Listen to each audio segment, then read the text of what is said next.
છોટાઉદેપુર જિલ્લાના પાવીજેતપુર તાલુકા પાસે આ એક ભારજ નદી આવેલું છે। આ ભારજ નદી ઉપર ગયા વર્ષે 4 કરોડના ખર્ચે અહીંયા ડાયવર્ઝન બનાવવામાં આવ્યું। તો આપ જોઈ શકો છો દ્રશ્યમાં કે આ પહેલા જ વરસાદની ઋતુમાં સુખી જળાશયમાંથી જે પાણી છોડવામાં આવ્યું તેને લઈ આ ડાયવર્ઝનને બંધ કરવામાં આવ્યું છે, કેમ કે ઠેર ઠેર ગાબડા પડી ગયા છે, રોડ પણ બેસી ગયું છે। ત્યારે પૂર્વ વિરોધ પક્ષના નેતા સુખરામભાઈ રાઠવા આ ડાયવર્ઝનની મુલાકાતે આવ્યા છે। તેમના સાથે આપણે સીધી વાત કરીશું। સુખરામભાઈ, ગયા વર્ષે પણ એક ડાયવર્ઝન ધોવાયો અને આ વર્ષે એટલે કે ગયા વર્ષે 4 કરોડના ખર્ચે આ ડાયવર્ઝન બનાવ્યું અને હવે પબ્લિકને ફરી 40 કિલોમીટરનો ફેરો, શું કહેશો? સરકારને ગાળો દેવી કે સરકારને સારી કામગીરી કરી એની માટે મારા શબ્દો નથી, પણ પ્રજાવતી જો કહું તો સરકારને ગાળો જ દેવી પડે। આ કામ કરાવનાર કોન્ટ્રાક્ટરને ગાળો દેવી પડે, એની ડિઝાઇન તૈયાર કરનારી જે સંસ્થા હોય અથવા અધિકારી હોય એને ગાળો દેવી પડે।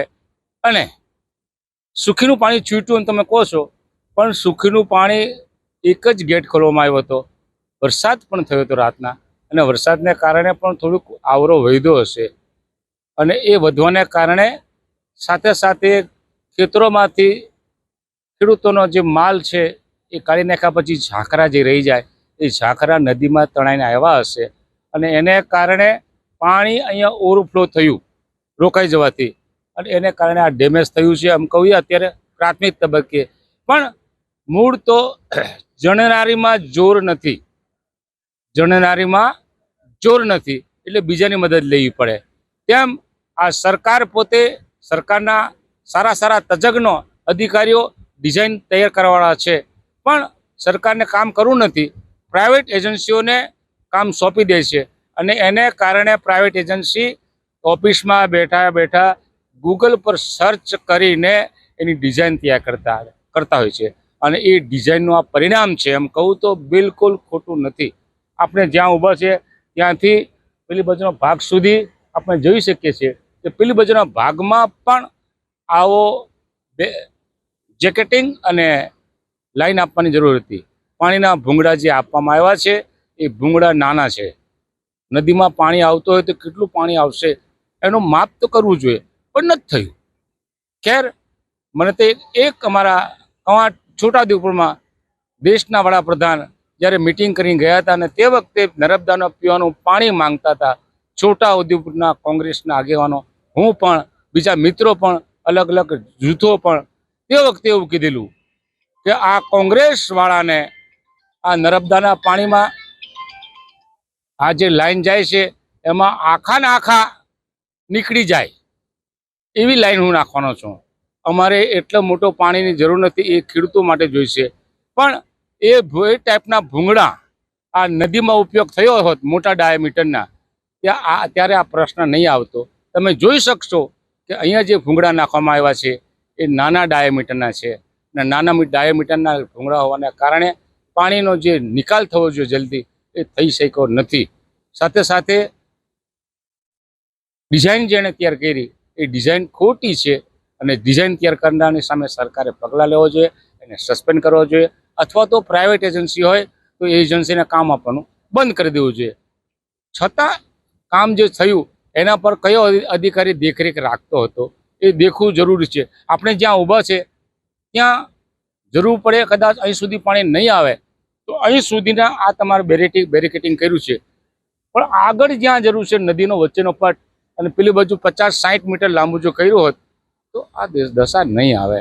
અને આપણે સામાન્ય દેશી ભાષામાં કહીએ તો અહીંના જે નાળા નાખવામાં આવ્યા છે એ નાળા ઓછા ડાયામીટરના નાખ્યા છે અને એને કારણે પાણી બહાર ગયું નહીં અને આ પાણી ઉપર ફરી વળ્યું અને આ નવો બનાવેલો ડાયવર્ઝન તૂટી ગયો છે। છોટાઉદેપુરની, પાવીજેતપુરની, કવાંટની, મધ્યપ્રદેશની જનતાને હવે ફરી પાછો અગાઉના વર્ષોમાં જે તકલીફ વેઠી એ વેઠવાનો વારો આવ્યો છે આ અધિકારીનો પાપે। બિલકુલ સુખરામભાઈ, અત્યારે તો એક જ ગેટ ખોલવામાં આવ્યું છે આ ડેમનો, જો 2-3 ગેટ ખોલાશે તો આ ડાયવર્ઝનની હાલત શું થશે? એ તો હવે એમની કામગીરી આપણે બધા દેખીએ છીએ, એમાં મેં કંઈ સિવિલ લાઇનનો માણસ નથી, પણ નહીં ટકે નાનામાં નાનો માણસ એમ કહી શકે છે। એક બાળક 10મું 8મું 9મું ભણતું હોય તે કહી શકે છે કે આ ખોટું છે એમ. ત્યારે આપણે ઈચ્છીએ કે સુખી ડેમના બધા બારા ખોલવાનો વારો નહીં આવે, માપનો જ વરસાદ પડે. આ આદિવાસી વિસ્તાર છે, આદિવાસી વિસ્તારને વડોદરા જવા માટે કે દવાખાના જવા માટે કોઈ તકલીફ ના પડે એટલા માટે કુદરત પણ થોડો આહિસ્તો વરસાદ પડે. આપણા હાથમાં નથી, પણ પ્રાર્થના કરીએ કે તમે માપનો વરસાદ, મેઘરાજાને કહીએ કે તમે માપના પડો, જેથી અમને તકલીફ પડે નહીં. બિલકુલ, જે પ્રકારે સુખરામભાઈ ગયા વર્ષે જે અહીંયા આ જ જગ્યા ઉપર ડાયવર્ઝન બન્યું હતું અને 4 કરોડના ખર્ચે આ ડાયવર્ઝન બનાવ્યું, તો આ ડાયવર્ઝનના પૈસા તમને શું લાગે છે પાણીમાં જતા રહ્યા? ડાયવર્ઝનના પૈસા પાણીમાં ગયા એવું નહીં કહી શકીએ. આ પાણી પર જ બનાવવામાં આવ્યું છે. કોઈકના પેટમાં ગયા હોય, કોઈકના ખાતામાં ગયા હોય, કોઈકની બેલેન્સ શીટ મોટી થઈ હોય, પાણીમાં ના જાય. પાણીમાં જાય તો પૈસા ઓગળી જાય, પલળી જાય. પણ આ પૈસા કોઈકના ખાતામાં ગયા હોય કે કોઈકના પેટમાં ગયા હોય. આ સરકાર તો કેવી છે આપણે જાણીએ છીએ. અને એ સરકારને તો ગમે ત્યાં કામ થાય, ઇજાદાર પાસે મેં એવું સાંભળેલું, મારો કાન દોષ હોઈ શકે, જેને ઇજારો મળ્યો હોય એ ઇજારદારે કમલમ ખાતેની ઓફિસમાં જઈને તમારે પૈસા અમુક જમા કરાવો, પછી જ તમે કામ કરાવી શકો. આ બધી વાતો થાય છે. મેં તો અનુભવ નથી કર્યો. મારે અનુભવ કરવો હોય તો કોન્ટ્રાક્ટર થવું પડે, તો મારી લાઈનની કોન્ટ્રાક્ટ થવાની, મારે તો પ્રજા માટે બૂમો પડવાની લાઈન છે. અને એટલા માટે અમે સરકારને ચેતવીએ છીએ કે આ જે ડિઝાઇન જેને તૈયાર કરી તે અધિકારી અથવા તે જે કંપની હોય એને બ્લેક લિસ્ટમાં મૂકો. આ કોન્ટ્રાક્ટર જે કામ કર્યું એ કોન્ટ્રાક્ટરને પણ બ્લેક લિસ્ટમાં મૂકવું જોઈએ. બિલકુલ સુખરામભાઈ, અત્યારે આપણે એક વાત મહત્વની છે કે ઓરસંગ બ્રિજ જે કોસિન્દ્રા બાજુ જાય છે એ બ્રિજમાં બી ઠેર ઠેર ખાડા છે. મેરિયા બ્રિજમાં પણ ખાડા છે. જે રંગપુરનો જે બ્રિજ છે, એટલા છોટાઉદેપુરના કેટલાક બ્રિજો છે તે જર્જરિત થઈ ગયા છે. આ વિશે આપ શું કહેશો? આ બાબત સરકારશ્રીના ધ્યાનમાં હશે. સ્થાનિક અધિકારીઓ પુલની પરિસ્થિતિ જોઈ અને નવું બનાવવા માટે દરખાસ્ત કરતા જ હોય છે. આ બાબતની પણ દરખાસ્ત થઈ હશે. ના થઈ હોય તો અમે છોટાઉદેપુરના તમામ રાજકીય પક્ષો ભેગા થઈને આ બાબતે સરકારના કાન આંબળવા માટે ભેગા થઈશું, આવેદનપત્ર આપશું. બિલકુલ, આ હતા પૂર્વ વિરોધ પક્ષના રાઠવા. તેઓ આજે જે ભારજ નદી ઉપર ડાયવર્ઝનમાં જે ગાબડું પડ્યું છે તેની આવ્યા છે, તેની મુલાકાત લેવા આવ્યા છે. જે આપ જોઈ શકો છો દ્રશ્યમાં કે આ જે ગાબડું છે, જે આ સુખી જળાશયનું જે પાણી છોડવામાં આવ્યું તેને લઈ પહેલા જ વરસાદની અંદર પહેલા જ પાણીની અંદર આ ઠેર ઠેર ગાબડા પડી ગયા છે. રોડ પણ ક્યાં બેસી ગયો છે. અત્યારે જોઈ શકાય છે કે બંને બાજુ જે પોલીસે ડિવાઈડર મૂકી દીધા છે અને આ રસ્તો બંધ કરવામાં આવ્યો છે. હાલ જે પ્રકારે અહીંયા જે વાહનો ધમધમી રહ્યા હતા, પરંતુ ફરીથી આ પાણી જે પહેલા જ વરસાદમાં જે રીતે પાણી છોડવામાં આવ્યું તેને લઈ આ ડાયવર્ઝનને બંધ કરવામાં આવ્યું છે. હાલ તો જે અહીંના જે જનતા છે, અહીંના જે લોકો છે તેમને ફરીથી 40 કિલોમીટરનો ફેરો ફરવાનો વારો આવશે. પરંતુ જે પ્રકારે આ જે ડાયવર્ઝન છે ફરીથી ધમધમે અને ફરીથી ચાલુ કરવામાં આવે તેવી લોકો માંગ કરી રહ્યા. રફીક મકરાણી, નિર્ભય ન્યૂઝ, છોટાઉદેપુર. તમારે ગત વખતે તમે કીધું હતું કે ફરી ખરી પડશે, તે સાબિત થઈ રહ્યું, શું કહેશો? વહીવટી તંત્ર ને આપણે તે વખતે પણ કીધું જ્યારે 2 કરોડના ખર્ચે ડાયવર્ઝન બનાવ્યું અને એક ચોમાસું પણ ના ટક્યું. ફરી એ જ વાત આ પહેલા વરસાદે જ આ 4 કરોડના માતબર રકમનો જે ખર્ચો કરીને આ ડાયવર્ઝન બનાવ્યું એ પહેલા વરસાદે જ આ બેસી ગયું છે. અને ફરી પાછી લોકોને એ જ હાલાકીનો સામનો કરવામાં આવી રહ્યો છે. પ્રજાના પૈસા, પરસેવાની ના જે પૈસા છે એનો વ્યાપકપણે આ સરકારી તંત્ર દ્વારા ભ્રષ્ટાચાર કરીને આ ફરી પાછો એ જ પોલ અહીંયા ઉઘાડી પડી ગઈ છે પ્રથમ વરસાદે જ. અધિકારીઓ અને નેતાઓ તે વખતે ખૂબ લાવો લૂંટ્યો હતો આનો ડાયવર્ઝન ચાલુ કરવાનો, આજે દેખાતા નથી, શું કહેશો? કારણ એટલું છે કે ગઈ વખતે પણ જ્યારે ડાયવર્ઝનની વાત હતી ત્યારે બધા ખાતમુહૂર્ત કરવા આવ્યા હતા અને કદાચ આ 4 કરોડની જે રકમ હતી એ બાબતે પણ ખૂબ ઢંઢેરો આખા જિલ્લામાં પીટવામાં આવ્યો હતો. પણ હવે જ્યારે આ બેસી ગયું છે, પ્રથમ જ વરસાદે આ બેસી ગયું છે અને જે ભ્રષ્ટાચારના પોપડા છે એ પ્રજા સમક્ષ પણ ખુલ્લા પડી રહ્યા છે, ત્યારે એમને પણ અહીંયા આવીને જવાબ આપવો જરૂરી છે. કારણ કે આ પ્રજાના ટેક્સના પૈસાથી આ બનેલા પુલના જે પૈસા છે, એટલે ખરેખર એમને જવાબ આપવો જરૂરી છે. અને લોકોએ પણ હવે સમજવું જરૂરી છે કે આ ભ્રષ્ટાચારના પોપડા વધારે હવે ટકે એમ છે નથી, એટલે જવાબ લોકોએ પણ આપવો જરૂરી છે. જનતા તમે જુઓ કે હવે જેતપુર પાવી તરફ આ બાજુથી જે બોડેલી તરફથી આવતા એ એમપી બાજુ જતા લોકો હોય અથવા એમપી થી છોટાઉદેપુર થઈને વડોદરા જતા અથવા લોકલ લોકો જે રોજગાર ધંધા માટે આવતા હોય, ખાતર બિયારણ માટે આવતા હોય કે પોતાની રોજિંદી જીવન જરૂરિયાતની વસ્તુઓ માટે આવતા હોય, હવે એમને અહીંયાથી છેક ડુંગરવાડ અથવા પછી રંગલી બાજુ થઈને જવું પડે છે. અને ત્યાં તમે અગાઉ આ 2 દિવસ પહેલા જ આપને મેરિયા બોડેલી પુલ બાબતની પણ સરકારી તંત્રને તમારા પ્રેસ મીડિયાના માધ્યમથી જાણ કરી જ છે. એટલે ત્યાં પણ એ જ પરિસ્થિતિ છે. જો કદાચ આપને એવું નહીં ઈચ્છતા કે એ પુલ પણ બેસી જાય અથવા એ પુલ પણ તૂટી પડે, પણ જો યોગાનુયોગ આ ઘટના બને તો પ્રજાનું શું થશે? જ્યારે દવાખાનાની બોડેલી એક છે અને પાવી જેતપુર હોય ત્યારે લોકોને ખૂબ મોટી મુશ્કેલીઓનો સામનો કરવાનો વખત આવવાનો લગભગ સમય આવી ગયો છે. 4 કરોડ ક્યાં વહી? 4 કરોડ આ લગભગ પ્રથમ વરસાદે પાણીમાં વહી ગયા છે અને આ ભ્રષ્ટાચારના પોપડા આપણને દેખીએ છે કે હવે તૂટી પડતા દેખાય છે. કે તો આજે ડાયવર્ઝન ફરીથી બંધ થયું, પહેલા જ વરસાદમાં પાણીમાં ઠેર ઠેર ગાબડા, શું કહેશો? આ ડાયવર્ઝન માટે તો સામાન્ય માણસે પણ આગાહી કરેલી હતી કે આ ડાયવર્ઝન પહેલા જ વરસાદમાં ધોવાઈ જવાનો છે. તો સામાન્ય માણસને ખબર પડતી હોય તો આર્કિટેક્ટ કે એન્જિનિયર જે એજન્સી હોય એને ખબર નહીં પડતી. લોકવાયકા એવી જ હતી કે આ પહેલા જ વરસાદમાં ડાયવર્ઝન ધોવાઈ જવાનું છે. એની પહેલા 2.5 કરોડ ફાળવ્યા હતા, અત્યારે આમાં 4.5 કરોડ, એટલે ટોટલ 6.5 પોણા 7 કરોડ ખર્ચો થઈ ગયો છે. તો બધો પબ્લિકને પર જ માર પડવાનો છે ને, એ સરકારે જોવું જોઈએ એના માટે. અત્યારે શું પરિસ્થિતિ? અત્યારે ડાયવર્ઝન બંધ કરવા દેવામાં આવ્યો છે. અત્યારે હવે લોકોને 40 કિલોમીટર ફરીને આવવું પડશે પાવી જેતપુર આવવું હોય તો, અને પાવી જેતપુર થી બોડેલી જવું હોય તો 40 કિલોમીટર ફરવાનું છે. એટલે તો લોકોને ખર્ચો થવાનો જ છે ને આ મોંઘવારીમાં.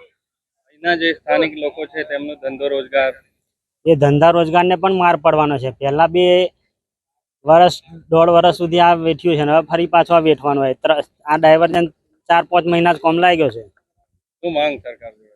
સરકાર જોડે એક જ માંગ છે કે એની તાત્કાલિક એજન્સીની તપાસ કરાવીને એને સસ્પેન્ડ કરવી જોઈએ અને પબ્લિક માટે સુવિધા કરવી જોઈએ રસ્તાની. શું કહેશો? આના પહેલા 2 કરોડ ને 32 લાખનું ડાયવર્ઝન બનાવ્યું હતું. એ પણ પહેલા જ વરસાદમાં આના કરતાં થોડું મોડું ધોવાઈ ગયું હતું અને એના પછી વધારે સારું બનાવવા માટે વધારે રૂપિયા વાપર્યા. 4 કરોડ કરતાં પણ વધારે રકમ અહીં વાપરી છે. તો વધારે સારું મજબૂત હોવું જોઈતું હતું. પહેલા જ વરસાદમાં, હજી વરસાદની શરૂઆત થઈ છે એટલામાં ધોવાઈ ગયું. તો એ જે વધારાની રકમ જે છે એ રકમ અહીંયા વપરાય છે એવું લાગતું નથી અને એના કારણે આ ધોવાઈ ગયું છે. એનું ડિઝાઇન ખરાબ છે. સામાન્ય માણસ પણ કહે છે આવી ડિઝાઇન ના ચાલે. અને આરસીસી કે એવું કશું નથી. એની જે પાઇપના ડાયામીટર્સ છે એ પણ બહુ ઓછા છે. તો આ બધી જ સ્થિતિ એવી છે કોઈને પણ ખ્યાલ આવી જાય કે આ ચાલવાનું નથી. તો આ સરકારની નિષ્કાળજી ગણો કે જે ખાયકી જે થાય છે એ બહુ સ્પષ્ટ દેખાય છે અહીંયા. સ્થાનિક નેતાઓ એના વિશે એક પણ શબ્દ બોલતા નથી અને એવી હરકતો કરે છે કે લોકોને ગુમરાહ કરી શકાય. એટલે એમના વિશે વાત કરવા જેવું કશું છે નહીં. ખૂબ કમનસીબી છે કે બીજેપીમાં જે પણ ચૂંટાયા છે એ આ વિસ્તારને, આ સમાજને નેતૃત્વ આપી રહ્યા નથી. મજાક થઈ રહી છે. બોલો કાકા. મારું નામ રાઠવા કનુભાઈ મનજીભાઈ, મુકામ સિહોદ, તાલુકો પાવી જેતપુર, જિલ્લો છોટાઉદેપુર. આ ડાયવર્ઝન હજુ કોઈ નુકસાન નહીં, ખાલી આ હેંજા દેવાયેલા છે એમે બંધ થઈ ગયું. પબ્લિક રેલવેના પર કોઈ ચક્કર ખાઈને જાય. મને થાવ ઉંમર પર મને ઉપરથી ચક્કર આવે તો બીજાને આ ડાયો માણસને કોઈ બજારમાં જવું હોય તે તકલીફ અગવડ પડે. ગરીબ માણસને અગવડ, તો રસ્તો ખુલ્લો કરી દો. મારે પોલીસ તંત્રને, વહીવટી તંત્રને આ કહેવું છે કે કોની જશે તાની જાય. આહો માણસ જ છે. માણસ સમજીનથી ના ગૌચર બધું ખોદી નાખ્યું તો કાયદા નહીં દેખાતા અને પબ્લિકને ગરીબ જનતાને કાયદા દેખાય. મને મેં પેલો પરમિશન એને કરીને જમીન રેતીના ઢગલા નો પરમિશન રાત દાડો અમારા ગામના સરપંચો જ ચોરી કરા. જે તોની કાયદા કોઈને કાયદા નહીં હોય. પબ્લિકને માટે હું કા શોષણ કરો ભાઈ? જવા દો. સરકારને કાયદાનું પાલન કરે, આ રેતીની ખનન કરે તો મને અધિકારીઓ સાહેબો કે કનુ કાકા તમે બોલો નહીં તો લગી 30 વર્ષ નવો પલ થાય એવો નહીં પહોંચે એમ. અત્યારે શું હા. થયું છે આ ડાયવર્ઝન પર? ડાયવર્ઝન પર આ હેંજો ધોરાઈ જઈને એટલે પાણીનો ઘેરાવો થયો એટલે ઉભરાઈને ઉપર જતું રહ્યું, ચાલી ગયું. તો શું લાગે છે આ 4 હવે કરોડના ચાલે ખર્ચે નહીં. બનેલું? આ તો હવે પાણી વધારે આવે તા એ તો પાછળ રેતીનું જ ખનન થાય તા, જપતા જ નહીં તા. આ બધા જ સરપંચો જપતા નહીં તા. આ 4 કરોડ ચૂંટાયેલા- પાણીમાંથી ધોવાઈ જાય, શું લાગે? હે? આ 4 કરોડ પાણીમાં જતા રહે? આ પાણી મેં પબ્લિક પબ્લિકને માથે પડવાનું દેવું, પબ્લિકને આખા દેશને, આ દેશની મોંઘવારી હોય ને થતી જાય. એ સ્થાનિક નેતાઓ અહીંયા સ્થાનિક નેતાઓ છે પણ કીકીને થાકી જાય, પણ એ ઉપરથી રાજકારણનું દબાણ એવો બિચારા શું કરે, ઉપરથી જ આવું એમ 2 નંબર ચાલવાનું એમ કહેતા. હું માંગ સરકાર જોડે સરકાર જોડે આપણે હું આવું ખોટું નહીં ચલાવે, બંધારણની જે વહીવટ ચાલવા જોઈએ, બંધારણનો અમલ નહીં મેં ગીત કાયદા બનાવેલા છે, પછી આ ગૌચરના કાયદાનું કોઈ અમલીકરણ નહીં મેં. અમારે કોઈ શિક્ષણ મેં આદિવાસી શિક્ષણ વાળા બોલી શકે. બ્રિજ ઉપર જે ડાયવર્ઝન બનાવવામાં આવ્યું છે એમાં અમુક ધિરાણ જોવા મળ્યું છે. અત્યારે નેશનલ હાઈવેવાળા જ્યારે રિપોર્ટ આપશે, ખરેખર સ્ટ્રક્ચરલ સ્ટેબિલિટી એનાલિસિસ પછી એમની જે રિપોર્ટ આપશે સ્ટ્રક્ચરલી સ્ટેબલ છે કે કેમ, પછી આપણે જોઈએ કે ડાયવર્ઝન ચાલુ રાખવાના છે કે બંધ કરવાના છે. ત્યાર સુધી આ ડાયવર્ઝન બંધ કરવામાં આવ્યું છે અને જે બીજા ડાયવર્ઝન જૂના છે એના મારફતે લોકો જઈ શકાય. NH રિપોર્ટ પછી આપણે ડિસાઇડ કરીએ શું કરવાના છે. Thank you.